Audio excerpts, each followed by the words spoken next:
All right, guys, welcome to the MMA Fight Game Podcast. We are here with the victorious Joan Nelson out of Synthesis Martial Arts in Rochester, New York. She had a dominant performance last night at K4 Fighting in a females featured MMA bout against an opponent that she has fought before. She also, in the first round, faced some major adversity, came back, got the finish, her first finish in her MMA career. So, Joan, thanks for coming on. How are you?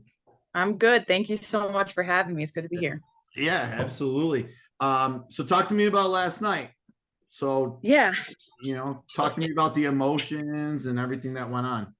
So I'm still, getting used to just voluntarily locking myself in a cage with someone, so riding those waves of nerves. First round is usually, it's just a little nerve wracking still. It's not like scared. It's just, there's so much energy. There's so many things going through your mind. So I'm still getting used to that. It was good. But yeah, that first round, I can't even remember. I think I took her to the cage because it was just trying to catch my breath, put my head in a bad spot. And I got to stop doing that. But, I'll get there. And yeah, she got the guillotine in. And again, it was in, but I never felt like, oh, I'm going out. I never started seeing any circles or anything of that sort. It was tight. But yeah, just try to keep my composure. She had my arm, I was an arm in guillotine. So my left arm was trapped, so I couldn't really like frame off her face and try to get out of it. So I tried to throw a couple of punches, do what I can, but again, just try to maintain my composure as much as possible. And then I felt her kind of starting to shift weight, and that's when I was able to get my leg out, kind of clear that leg. And once that leg was cleared, I knew I was no longer in any danger, because there was a point in it where I was like, I gotta do something now, or she's gonna tap me out in this first round, and that's not gonna be great. So, hi baby. Sorry, I got a child coming over. You want to say hi? Hi. Okay. How are you? But yeah, so that first round, and then I know the Von Flu choke was there, but I definitely wanted to get in mount and throw some punches because I knew time was running out in the end of the round, and I did not want to end the round that way. I wanted to kind of get on top and show some dominance because I knew it was going to be in her favor, you know. And then yeah, then the second round, I think I threw a 1-2 combo and she came in for the clinch, and then hit that throw. Been working on wrestling, and then once I knew I had her down in that position, I knew it was over. Like I said, I've been kind of calling that I was going to finish this fight with a TKO. That's what I've been wanting.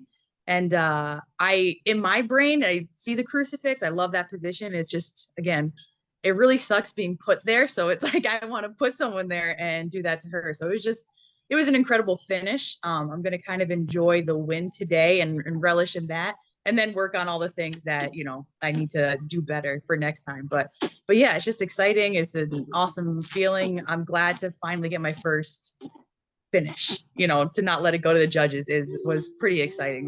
Got me pretty pumped. Yeah, it's definitely. Now, how tight was that guillotine in that first round?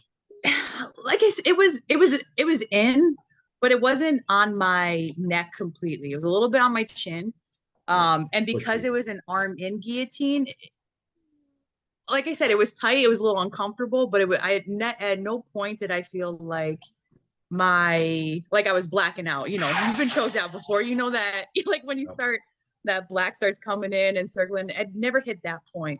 But it was tight. I mean, there was a point, like I said, where it was a little like, you better do something or you're gonna, get stuck in this. So it was good, and it was definitely better than when we first fought. She caught me in the guillotine a few times. It's obviously something I got to stop putting myself in. But yeah, it was there. But again, just working on keeping my composure and trying to get out of it. So Yeah, and training with all those savages over at Synthesis Martial Arts with yeah. Casey, John Piersma, Orelvis, Mm-hmm. Kama, and whoever else you train that I'm not sure of over there. They All of them. Yeah, I mean those are some horses over there, Yeah. and You get choked by John Piersma. Anyone else's guillotine doesn't really feel like much. Please don't do that. Okay. Thank you. Sorry. no, you're good. So you got a major stoppage last night. Mm-hmm. Now I know you wanted to take a day. I've heard some rumblings on the street that you're potentially looking to make that pro debut. Are you looking to possibly avenge your one blip on your record with Carolyn Hode, or are you possibly potentially looking to make that jump to the pro ranks? Yeah, I mean, I don't feel the need to like avenge that loss. I'm not like it'd be cool. I would love to fight her again because I think we could put on another great fight. I'd love to be able to make some of the improvements from the first fight. So if it's offered to me and it's something that my coaches think is good for me, then absolutely I'll take it. Um, but if there's a pro opportunity, or I think maybe I think I might need a few more fights or a fight or two. But again, I kind of have to think about it a little bit more and talk with my coaches and see what they think. But yeah, I would love to definitely go pro. I think I probably could use another fight or two before doing so. So if Cara's, the next fight or something like that, I'm kind of down for whatever's next, but going pro is definitely on the radar. Bye, baby. I love you. Sorry, my husband's leaving for work. Bye. Okay. We just got home. It's been a little, we're going. Yeah, I understand that. Well, tell your family I appreciate taking some time away from them to kind of talk to me and get it out there in the world. And were there any hesitations taking a rematch against Terrell last night or no? No, there were no hesitations taking that rematch. Again, it's not something that I necessarily was thinking about or really wanted to do. It's okay. Hold on, Michaela. But yeah, I knew, I beat her. I beat her convincingly the first time. So again, after a loss, I was like, what, maybe it'd be good to, take this fight, get my feet back in the ring again, and just kind of, I don't know, not exactly fight someone. I'm not saying it took an easy fight, but it's like I wanted to get back in there, and I was comfortable going in with Sherelle, going in again, having some confidence, and I'm kind of talking in circles. Sorry, I was distracted. You're good. But yeah. So no, I wasn't really like looking to fight her again. But I think it worked out. I think the timing of it was good. Helped me kind of get back my confidence, going back into the cage, getting that experience again, and kind of improve on the first time that we fought. Especially because of the ground and pound. I think the fight would have ended very similarly the first time. Had it been there. So overall, everything was it's all working out. Yeah, absolutely. So, I'm looking at the rankings on Tapology right now. You're the number 9 ranked fighter in the U.S. Northeast at a women 135 pounds. You're probably looking at those rankings. You got some of the most experience on all of them. Now you have a record of 3-1. People ahead of you are like 2-0. Carolyn Hode is number 5 currently. Right. And then there's a couple people that are above you, but I don't know if they've gone pro. Yeah, the couple of them have actually gone pro, so yeah, they would be ineligible for any amateur rankings, right? So so you just got to see what Casey and all those guys say over there. Yeah, it seems like it's the fight to make. But I don't know if she's planning on going pro soon or what her plans are. So whether we meet again at K4 or sometime in the future, I'm sure we're gonna fight again at some point. So yeah, absolutely. And then last night at your fight, how cool is it to have a future UFC champion in Tatiana Suarez at your fights, along with her boyfriend, the Bellator intern bantamweight champion, and the Grand Prix $1 million winner, Patchy Mix, in attendance. That was so cool. It was completely unexpected. I had heard that Patchy Mix was going to be there, but I didn't think Tatiana was going to be there. And after my fight, sitting at the bar with the friends, and I look over and I was like, that girl looks like Tatiana Suarez, but I'm not the one. I actually didn't know that they were together. I don't stay up to date on a lot of things. But I may have had a few drinks and I was like, maybe I'm just not sure. So then I said something and one of my friends went over and she's like, are you Tatiana Suarez? And I was like, I knew it. And so I was so excited. I was kind of like fangirl a little bit. I got a picture with her. But man, that was a kind of cherry on top of that night, because that was such an awesome night all around. And then just to be able to meet her briefly, just like say hi and talk with her, was she's super cool. And I was like shocked that people were like not talking to her and trying to take all her pictures and autographs, because I don't think they realize who she is. Like, she is savage. She, like we were talking kind of off air, like she's gonna be a UFC champ. I'll put money on it. I will put money on that. And she's just one of my favorite fighters. And I was a little starstruck a little bit. Like, that is really, really cool. That was just awesome. Very, very cool. Yeah, I was when I knew Patchy was coming out. Mhm. And then when Danny Kirkpatrick, the ring announcer for both K4 and Full Contact Yep. Promotions, came out, he said Tatiana Suarez. And I'm like, we're like big into the pro scene, and she has such an underground fan following. I said to Yeah. one of Patchy's handlers or crew was with her last night, and I'm like, I am surprised no one, like, Patchy was mobbed, right? And Right. and Tatiana's just standing there looking great, and no one is taking pictures. And I'm like, this girl is a monster. Yeah. No idea who she is, which is just baffling to me that, the true fans. So it actually turned out great, because we were walking out after we saw you and Casey and your whole Mhm. team, John and all those guys. We were walking out and Patchy was there, and I wanted a picture with Patchy and Tatiana, because I got one when she walked out. But Oh, cool. it was actually me, Kaba, Patchy, and Tatiana with Oh, yeah. their two belts, and then us. And That's it was, awesome. yeah, I love that photo. Nicole got it for me, and Oh, yeah, I'm a that is awesome. Okay.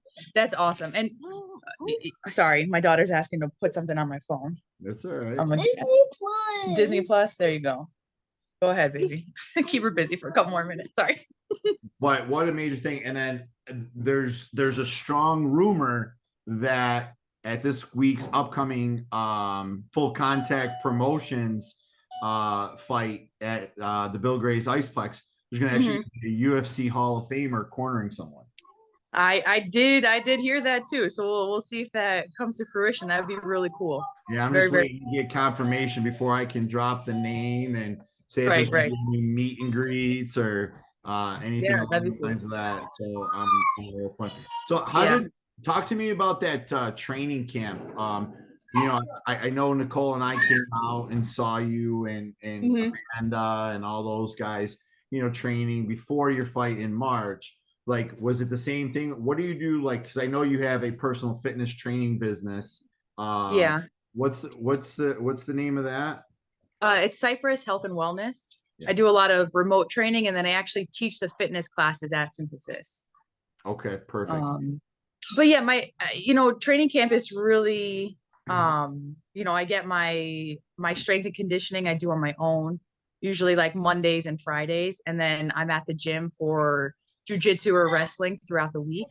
And usually during the day or morning, and then the evenings I go into work, and then I'll stay for striking, MMA, that kind of stuff. And usually when I don't really change my training all that much right now for, whether I got a fight coming up or not. What will usually change is my striking coach. We do go over some strategy a little bit more during a fight camp. I watched the fight a lot. That I fought last against Sherelle, just to kind of get familiar with, how she moves, what she was doing, seeing areas that I needed to improve. So I definitely watch a lot of fights. I don't have a whole lot of time, but it's usually on, and I try to be a student of the game. So when a fight camp is on, I try to be a little bit more intentional about making sure I'm watching good fights and paying attention to what people are doing. And my striking coach sends me a lot of good videos. So I try to drill a lot at home, watch those videos, and then just stick with my regular training. But just, it's more of like a mental prep, more so when I'm in camp. Training usually stays the same though for me right now. I kind of have that mindset. I just got to stay ready, because you don't know when a fight's going to be available. And especially as amateurs, like, I'm trying to get as many fights in as possible. So I think once I go pro, that'll change. You know, I have to be a little bit more intentional, and the fight camps will be, I think, a little bit different. But for right now, I just try to stay fresh, stay ready, and just kind of get ready for whenever the next fight's going to be. So Yeah. it gets a little crazy. You know, I got to bring the kids to a lot of training sessions, but they're used to it and they love it. So it all works out in the end. Yeah, when we were there, I saw him running around. And did you do anything specifically strength and conditioning wise? Like For this fight? lifting or more cardio to build the engine? Because you already had an engine because we worked together back in the day. So Yeah, yeah. I know you had the engine. Yeah. For this one, no, I didn't change anything up. Um, I I am actually now starting to incorporate more. I don't know if you follow him, David Weck. He's the Weck method, like on Instagram and all that stuff. He's a little out there. These kids that are starting to fight club You're over good. there. We'll, But we'll I'm wrap trying it to up soon. start. No, it's all right. And trying to do a little bit more, some more intentional movements with core and rotational training and things of that nature. I'm trying to add that a little bit more, like rope flows and things like that. Because I think that translates really well to fighting. And so I'm starting to incorporate that a little bit more, but that wasn't necessarily for this fight camp, but I'm starting to introduce that now.